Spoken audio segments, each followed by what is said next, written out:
आया था, बहुत भीषण भूकंप था गुजरात में, बहुत सा गुजरात का हिस्सा तहस नहस हो गया था।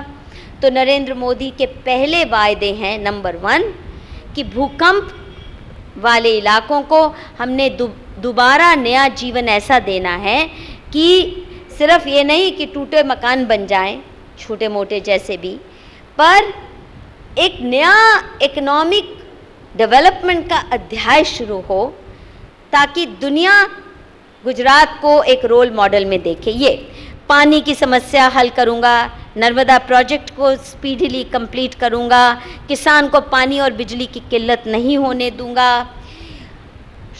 अच्छा गुड गवर्नेंस दूंगा, ज़ीरो टॉलरेंस फॉर करप्शन होगी, कोई भी ऐसा काम मेरी सरकार नहीं करेगी जिससे हमारा सर नीचा हो, और लोगों के प्रति सेवा भाव से कैसे सरकार काम करे ये करेंगे। साथ में जनशक्ति को मिलाऊंगा। पंचामृत योजना की बात की कि गुजरात के विकास के लिए 5 अमृत चाहिए, 5 नेक्टर्स ऑफ डेवलपमेंट। क्या? सबसे पहला जानते पंचामृत क्या थे नरेंद्र मोदी के वायदे? जल शक्ति, पानी सिंचना, और गुजरात में करके दिखाया। आज वाटर टेबल राइज हो रहा है गुजरात में। आप देखिए जो काम रेगिस्तान में भी करके दिखाया।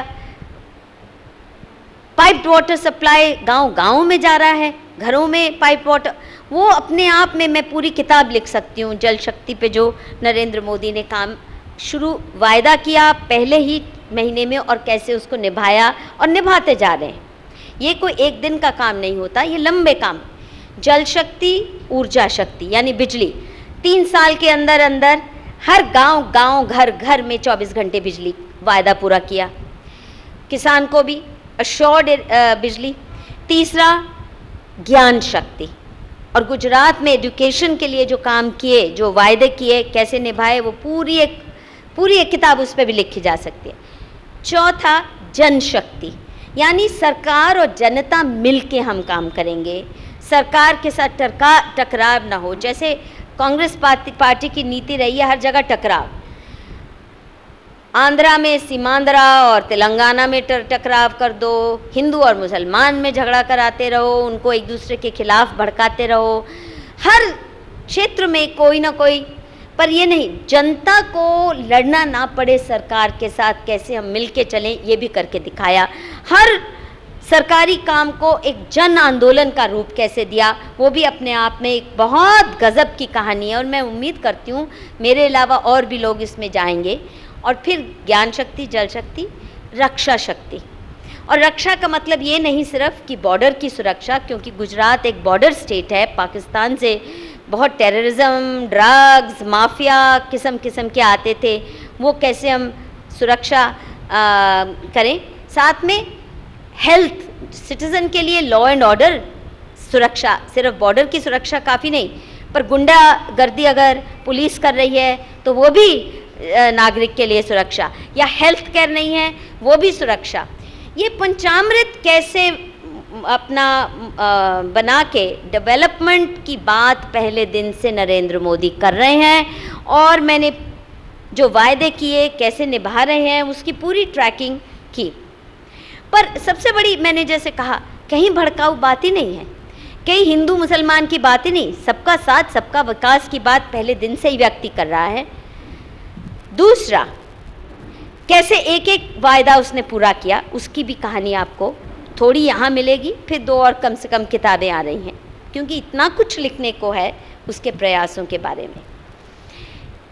उसके साथ मैंने जो एक बहुत चौंका देने वाली मुझे बात दिखी, मैंने नरेंद्र मोदी की पहले चुनाव का विश्लेषण किया, उसका इतिहास खोजा, क्योंकि आप सब जानते हैं कि चुनाव के वक़्त तो सीधे साधे शरीफ पॉलिटिशियन का भी दिमाग खराब हो जाता है, ऊल जलूल बकते हैं, भड़काऊ, और वोट बैंक की पॉलिटिक्स में उल्टा सीधा बहुत से काम होने लगते हैं अच्छे पॉलिटिशियंस के हाथ से भी। तो मैंने ये तो तय किया कि मैं सुनना और देखना चाहती हूँ कि नरेंद्र मोदी ने पहला चुनाव पता है कब लड़ा था? कहाँ से पता है? कहाँ लड़ा था और कब लड़ा था? क्योंकि जब नरेंद्र मोदी सीएम बन के गए तो कभी एमएलए नहीं थे, कभी सरपंच भी नहीं थे, कोई चुनाव उसने अपने लिए नहीं लड़ा था, बहुतों को लड़वाया था, पार्टी में जितवाया था। पता है किसी को नहीं? पहला चुनाव फरवरी 2002 में राजकोट से नरेंद्र मोदी ने लड़ा।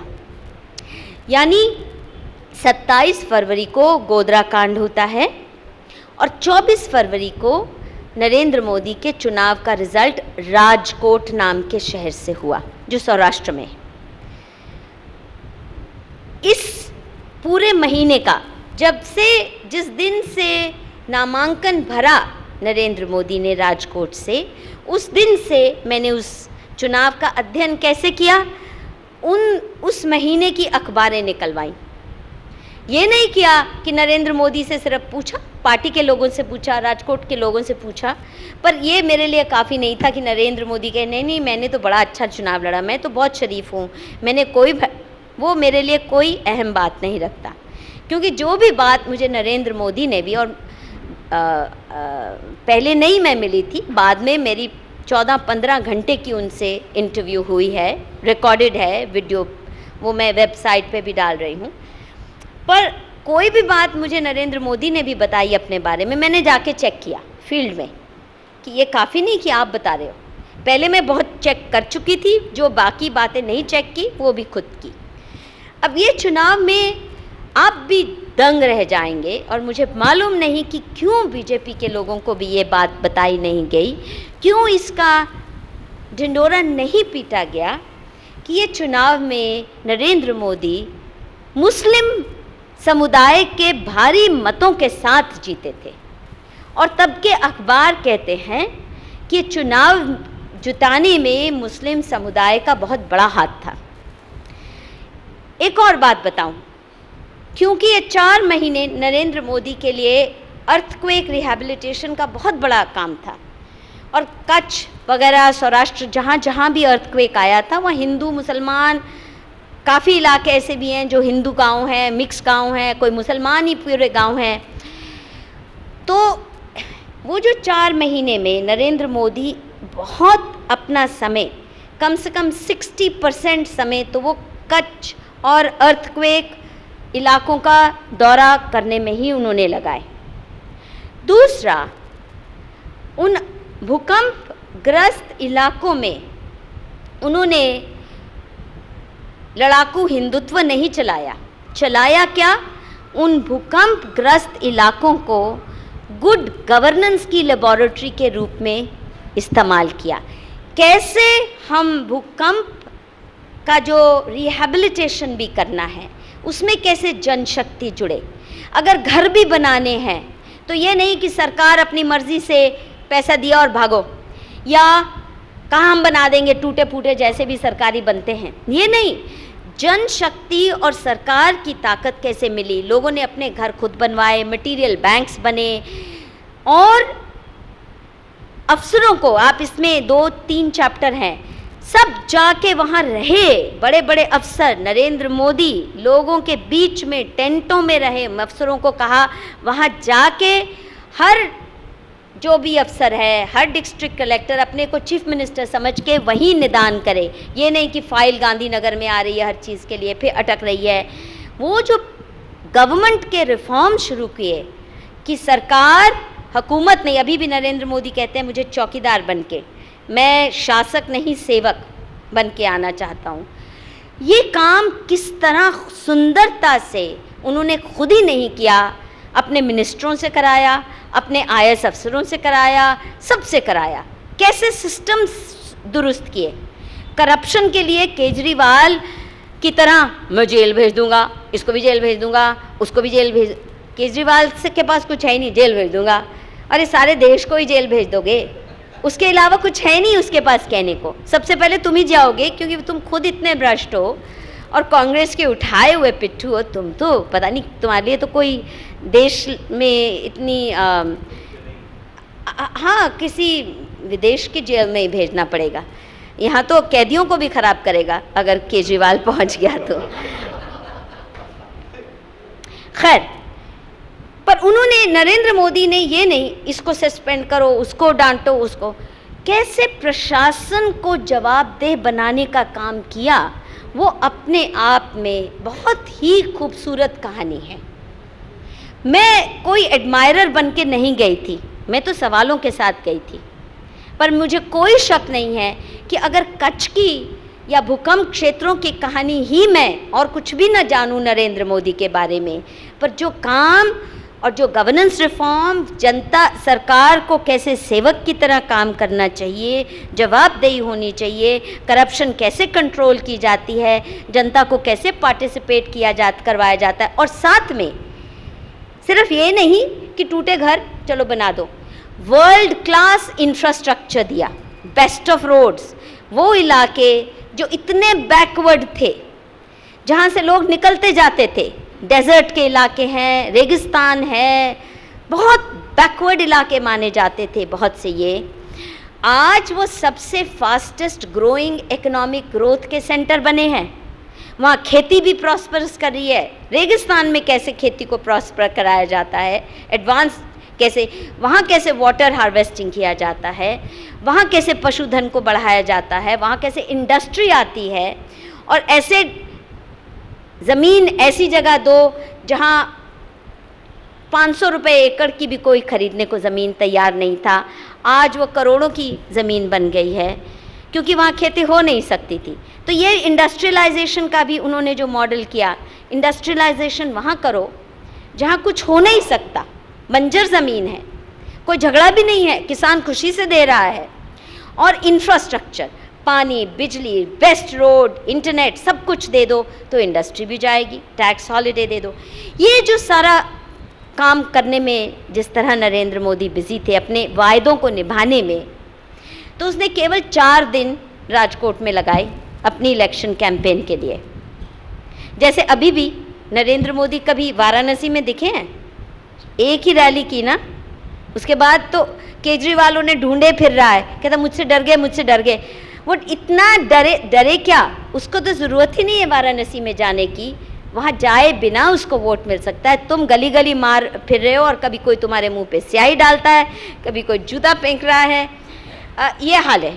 और वो बोलते हैं टीवी पे मुझसे नरेंद्र मोदी डर गए, पर वो इसी तरह बड़ौदा में नरेंद्र मोदी वहाँ से भी लड़ रहे हैं, पार्टी को छोड़ा हुआ है। इसी तरह से राजकोट में भी चुनाव के लिए पार्टी को छोड़ दिया, क्योंकि टाइम नहीं था। इतना समय प्रशासन में, और नरेंद्र मोदी कम से कम दिन में 18-19 घंटे रोज़ काम करते हैं, 365 दिन काम करते हैं, कोई छुट्टी नहीं, कोई दिवाली नहीं, कोई संडे नहीं, कोई सैटरडे नहीं, ये सब बताते हैं। अब ऐसा व्यक्ति चुनाव खुद नहीं भी है, पर 4 दिन या 4.5 दिन वो लगाता है राजकोट में, और पार्टी का बुरा हाल है। बीजेपी का ग्राफ बहुत डाउन था, क्योंकि जिस तरह केशुभाई पटेल की सरकार ने मिसमैनेज किया था, बहुत भ्रष्ट था, इसलिए कांग्रेस पार्टी उनको अपने बाजू में ले गई ना, केशुभाई को। बीजेपी के जितने गंदे लोग हैं कांग्रेस को बहुत पसंद है शरीफ लोग नहीं। तो बघेला साहब भी, जिनका बाबरी मस्जिद डेमोलिशन में सीबीआई में नाम भी है, वो कांग्रेस पार्टी के लीडर हैं गुजरात में, बघेला साहब।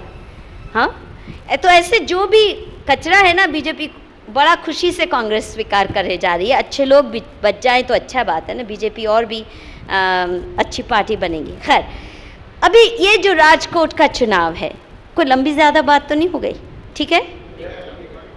Not board? ओके। राजकोट का जो चुनाव है, मैं सच बताती हूँ, मैं दंग रह गई, और आज भी मुझे विश्वास नहीं होता कि ऐसा आदमी जो इतना नेक काम कर रहा है, उसके खिलाफ इतना ज़्यादा दुष्प्रचार कैसे किया जा सकता है। इस किताब में 2 चैप्टर हैं राजकोट के चुनाव पे। एक चैप्टर है जो बताता है नरेंद्र मोदी का और बीजेपी का कैसा चुनाव, उन्होंने कैसे लड़ा। दूसरा चैप्टर है जो बताता है कि कांग्रेस ने कैसे नरेंद्र मोदी का मुकाबला किया, या चुनावी प्रक्रिया कांग्रेस की क्या थी। सबसे पहले जिस दिन से नामांकन किया, सबसे पहला जो भाषण नरेंद्र मोदी ने दिया, उसमें यह है मैं किसी को, अच्छा जैसे अभी दहाड़ते हैं ना, नरेंद्र मोदी ऐसे दहाड़ते नहीं थे। पहले वाली उनकी स्पीचेस सुनो, 2001, 2, 3, ये कांग्रेस ने उन्हें मजबूर किया दहाड़ने को, नहीं तो वो हमेशा समरसता की बात करते थे।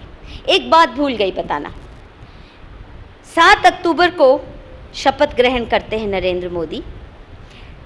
सबसे पहला जो संदेश है 10 अक्टूबर को, और फिर 11 से शुरू हो जाती है, वो है कि 10 साल से पंचायत की इलेक्शन नहीं हुई है, वो करो और समरस पंचायत चुनो। समरस पंचायत जानते हैं आप? नहीं, हाँ, तो ये बहुत महात्मा गांधी के विचारों से निकला हुआ ये आइडिया। और मैंने पूछा भी, इसमें आपको बहुत सी डायरेक्ट इंटरव्यू नरेंद्र मोदी की मिलेंगी, समरस पंचायत का क्या उनके दिमाग में परिकल्पना वगैरह वगैरह। तो समरस का ये कि गांव-गांव में जब पार्टीबाजी के आधार पे चुनाव होते हैं तो गांव में झगड़े और हिंसा की राजनीति, गांव बट जाता है, टूटने लगता है, समाज टूटता है। तो नरेंद्र मोदी का ये संदेश था कि कम से कम गाँव का अगर आपको डेवलपमेंट करना है तो पार्टीबाजी को बाजू रख के कंसेंसस से, सहमति से, सर्वसहमति से अच्छे लोगों को चुन के लाओ। ग्राम सभा को हम मजबूत करेंगे और अच्छे लोग चाहे किसी भी पार्टी के हैं, पूरा गांव का डेवलपमेंट का काम अपने हाथों में ले, सब डिसीजन यहाँ से हो। और कलेक्टर्स को भी बोला कि ग्राम सभा में जो फैसला होता है वो कलेक्टर भी उसको रद्द नहीं कर सकता। गांव को अगर XYZ चाहिए आपको देना ही पड़ेगा। और समरसता से चुनाव करोगे तो हम स्पेशल